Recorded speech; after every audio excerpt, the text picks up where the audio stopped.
আমার ইউনো মহোদয়, আমার আইটি অফিসার, আমার সহকর্মীবৃন্দ, উপস্থিত সর্বস্তরের জনসাধারণ এবং জ্ঞাতার্থে আপনাদের জানাচ্ছি, আমাদের বর্তমানে রামতে 11টা ইউনিয়ন, প্রত্যেক ইউনিয়নে 3টা করে মোট 33টা ওয়ার্ড।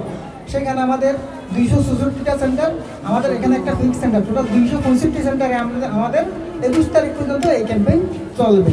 আমরা 1 থেকে 6 মাস থেকে 5 বছর 6 মাস থেকে 1 বছর বয়সী শিশুদের 5,800 জনকে দিই। আবার 1 বছর থেকে 5 বছর পর্যন্ত আমরা 55,600 লোককে দিব। টোটাল 61,400 আমাদের টার্গেট। একটু আজকে আমাদের এই ইউনিয়ন সহ 4 ইউনিয়নে আমাদের 10টা কেন্দ্রে 2,000-এর মতো আমরা টিকা দিব। এর মধ্যে অলরেডি প্রত্যেকটা কেন্দ্রে টিকাদান কেন্দ্র শুরু হয়েছে। দক্ষিণ মিঠাছড়িতে সাংমারপুর, রাজাপুর ইউনিয়ন এবং এটা দোয়ারিয়ালা ইউনিয়নে পড়ে। দক্ষিণ মিঠাছড়ির 3টা কেন্দ্র হচ্ছে, একটা হচ্ছে শামসুল আলমের বাড়ি, একটা হচ্ছে নূর মোহাম্মদের বাড়ি, একটা হচ্ছে খামিয়ার গোনা। এই 3টাতে টিকাদান চলতেছে। ওখানে টার্গেট 700। রাজারপুর ইউনিয়নে রাজারপুর 1 নম্বর ওয়ার্ড, রাজারপুর 2 নম্বর ওয়ার্ড এবং রাজারপুর 3 নম্বর ওয়ার্ড চলবে। সে এলাকায় আমাদের 600 টার্গেট। এখানেও পুরোদমে টিকা চলছে। সাংমারপুর ইউনিয়নে আমাদের টার্গেট হচ্ছে, ওখানেও আমাদের 300 মতো টার্গেট আছে।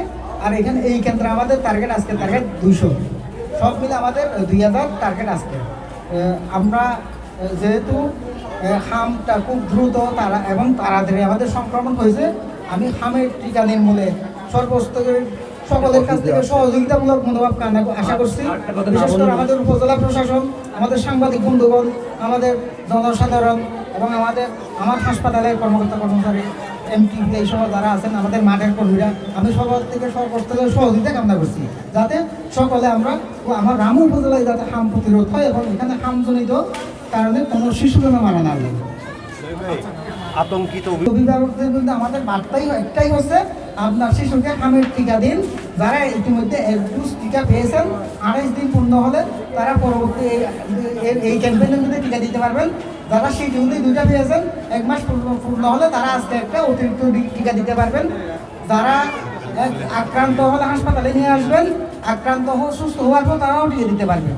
যারা টোটালি কোনো হামের টিকা দেয়, তাদেরকে টিকার আওতায় আনলে হামজনিত বৃদ্ধি থেকে আমরা রক্ষা পাবো।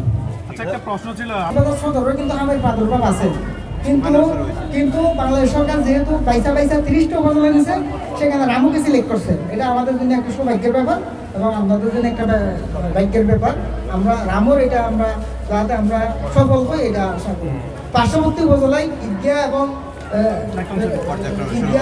পর্যায়ক্রমে শুরু হবে।